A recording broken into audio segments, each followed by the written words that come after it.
குருவே துணை. வாடிக்கையாளர்களுக்கும் ஜோதிட ஆர்வலர்களுக்கும் வணக்கம். இன்றைக்கி நம்ம எதை பற்றி பார்க்க போகிறோம்னா கன்னியா லக்னத்துக்கு பார்க்க போகிறோம். கன்னியா லக்னத்துக்குலாம் குரு தசை என்ன செய்யும் அப்படிங்கிறத பற்றி பார்க்க போகிறோம். கன்னியா லக்னத்துக்குலாம் குரு பகவான் 4ஆதிபதியாகவும் வராரு, யோகாதிபதியாகவும் வராரு, கேந்திராதிபதியாகவும் வராரு.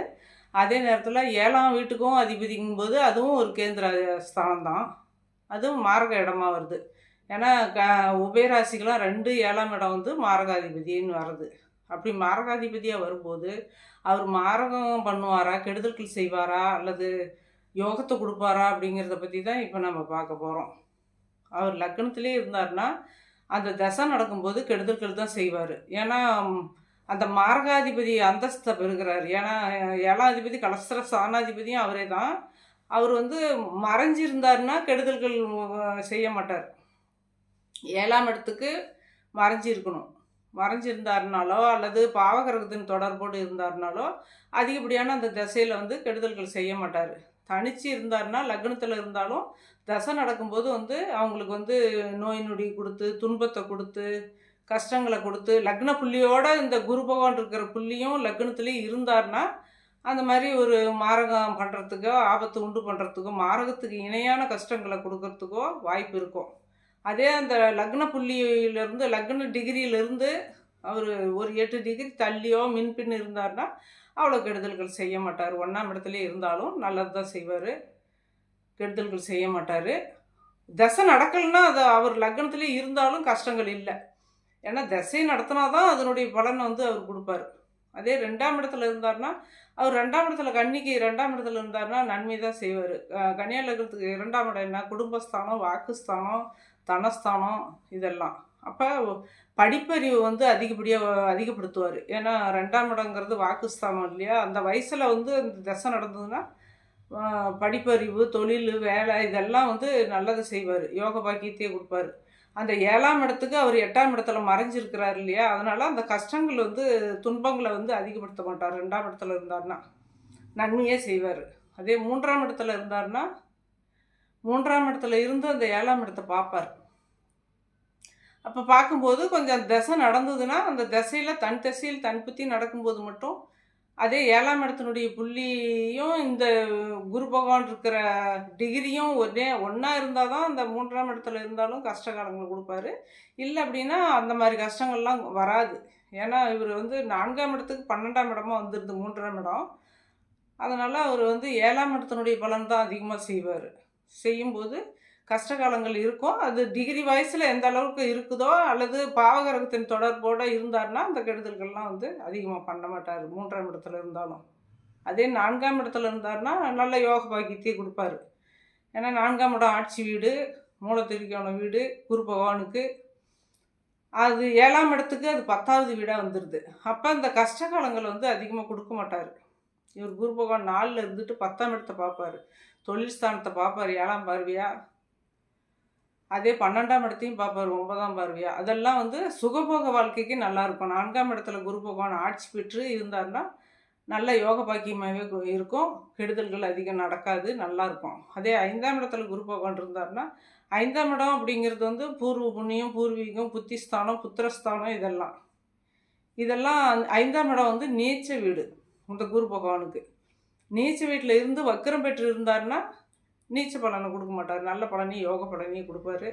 பாவகிரகத்தின் தொடர்பு இல்லாமல் இருந்தார்னா யோக பலனையும் கொடுப்பாரு வக்ரம் பெற்று இருந்தார்னா. இல்லை அப்படின்னா 5ஆம் இடத்துல இருந்தால் புத்திரர் தோஷம் இதெல்லாம் தனிச்சு இருந்தார்னா புத்திரர் தோஷத்தை கொடுப்பாரு. ஏன்னா புத்திர காரகனும் குரு பகவானே, தனக்காரகனும் குரு பகவானே வரதுனால அவர் அந்த புத்திரஸ்தானத்தில் 5ஆம் இடத்துல இருந்தார்னா தனிச்சிருந்து வக்ரம் பெறாமல் இருந்தார்னா அந்த புத்திர தோஷத்தை கொடுப்பாரு. தோசைன்னா பெண் குழந்தைகளாக இருக்கும், ஆண் வாரிசு குறைச்சி கொடுப்பாரு, இல்லாமல் இருக்கும்.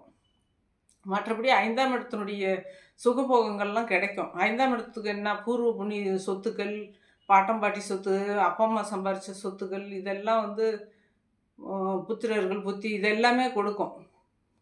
பாவகிரகத்தின் தொடர்போடு இருந்தார்னா அந்த மாதிரி கெடுதல்கள் அதிகமாக செய்ய மாட்டார் 5ஆம் இடத்துல இருந்தாலும். அதே 6ஆம் இடத்துல இருந்தார்னா 6ஆம் இடத்துல இருக்கலாம். ஏன்னா இது கேந்திராதிபதியாக வராரு இல்லையா. 4ஆம் இடத்துக்கும் கேந்திரஸ்தானம், 7ஆம் இடமும் கேந்திரஸ்தானம். கேந்திரஸ்தானாதிபதி மறைஞ்சி இருக்கிறது நல்லது.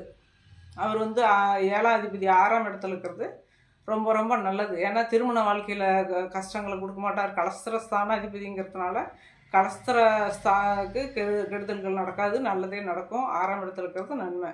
இதே 7ஆம் இடத்துல இருந்தார்னா 7ஆம் இடத்துல குரு பகவான் இருக்கிறது அந்த திசை முடிகிற வரைக்கும் கஷ்ட காலங்களையே தான் கொடுப்பார்.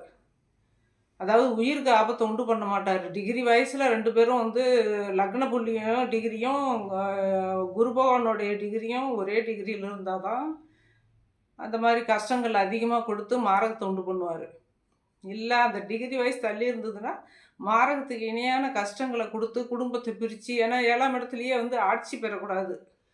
சுபகிரகம் வந்து 7ஆம் இடத்துல இருக்கிறது, அந்த வீட்டுக்கு அதிபதியே 7ஆம் இடத்துல இருக்கிறது கஷ்ட காலத்தை குடும்பத்தை பிரித்து விட்ரும். பிரித்து விட்டு கெடுதல்கள் பண்ணி கஷ்டகாலம் உடல் நலத்தை பாதித்து ஹாஸ்பிட்டல் செலவு வச்சு இந்த மாதிரி கஷ்டங்கள் எல்லாத்தையும் 7ஆம் இடத்துல தான் லக்னத்தை பார்ப்பார் இல்லையா. அப்படி இருக்கும்போது அந்த மாதிரி கஷ்டங்கள்லாம் கொடுப்பார். 7ஆம் இடத்துல குரு பகவான் இருந்தார்னா கன்னியா லக்னத்துக்கு. 8ஆம் இடத்துல இருந்தாருன்னா கஷ்டங்கள் இல்லை. ஏன்னா மறைவு ஸ்தானத்தில் இருக்கலாங்கிறதோ கேந்திராதிபதி வந்து மறைவு சுபகிரகமாக வந்து மறைவு ஸ்தானத்தில் இருக்கிறது நன்மை. அப்போ 8ஆம் இடத்துல இருந்தார்னா அந்த மாதிரி கஷ்டங்கள்லாம் கொடுக்க மாட்டார். நல்ல திருமண வாழ்க்கையை அமைச்சு கொடுப்பாரு. சுகபோக வாழ்க்கை அனைத்தும் குரு பகவானால் என்னென்ன கிடைக்க வேண்டிய சுகபோக வாழ்க்கை அனைத்தும் கொடுத்துருவார். எல்லாமே கிடைக்கும். ஒரு குழந்தைக்கு என்ன தேவையோ அத்தனையும் கிடைக்கும். மறைஞ்சி இருக்கிறது நல்லது. அதே 9ஆம் இடத்துல இருந்தாருன்னா லக்னத்தை பார்ப்பார், கன்னியா லக்னத்தை பார்ப்பார். பார்த்தா அந்த டிகிரி வயசில் 2 பேரும் ஒத்து பார்த்தா தான் கஷ்டகாலம்.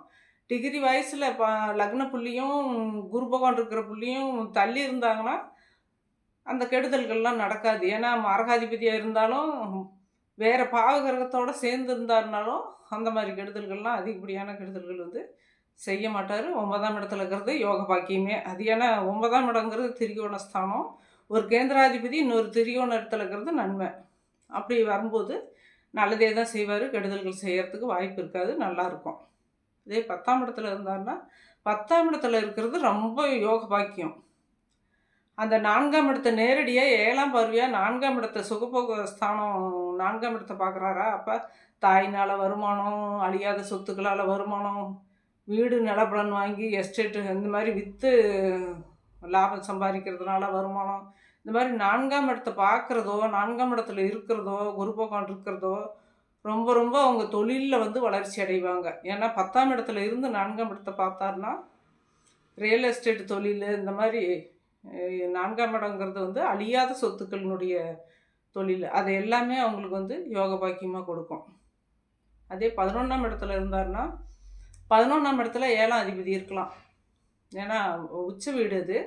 உச்ச வீட்டில் தனிச்சு இருந்தாலும் லக்னத்தை பார்க்க மாட்டார். அதே 7ஆம் இடத்தை பார்ப்பார் 9ஆம் பார்வையாக.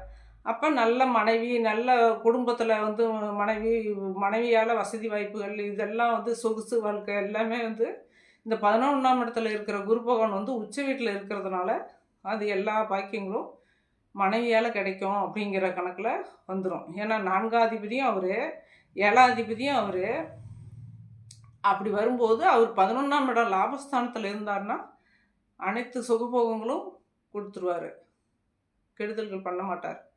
அந்த திசை நடந்தால் கெடுதல் பண்ணுறதுக்கும் வாய்ப்பு இருக்கலாம். ஆனால் திசை நடக்காமல் இருந்தாலும் அவர் 7ஆம் அதிபதி 4ஆம் அதிபதிங்கிறதுனால 4, 7க்கு உரிமைக்காரர் 11 லாபஸ்தானத்தில் இருக்கிறது பெருத்த யோக பாக்கியம்தான். குறைபாடு இல்லா செல்வங்கள் கிடைக்கும். அதேமாரி 12ஆம் இடத்துல குரு பகவான் இருந்தாருன்னா 12ஆம் இடத்துல இருக்கலாம், அது ஒன்றும் பிரச்சனை இல்லை. ஏன்னா சூரியனோட வீடு, சூரியனும் குரு பகவானும் வந்து நட்பு வீடாக வராங்க. நட்பு வீடாக வரும்போது 12ஆம் இடத்துல இருக்கும்போது கெடுதல்கள் அதிகமாக செய்ய மாட்டார். அவர் உட்காந்து வீட்டுக்குரிய சூரிய பகவான் நல்லா இருந்தாருன்னா நல்லாவே இருக்கும். 12ஆம் இடம் மறைவு ஸ்தானத்தில் இருந்தாலும் கெடுதல்கள் அதிகம் நடக்காது, நல்லாயிருக்கும். வாழ்த்துக்கள்.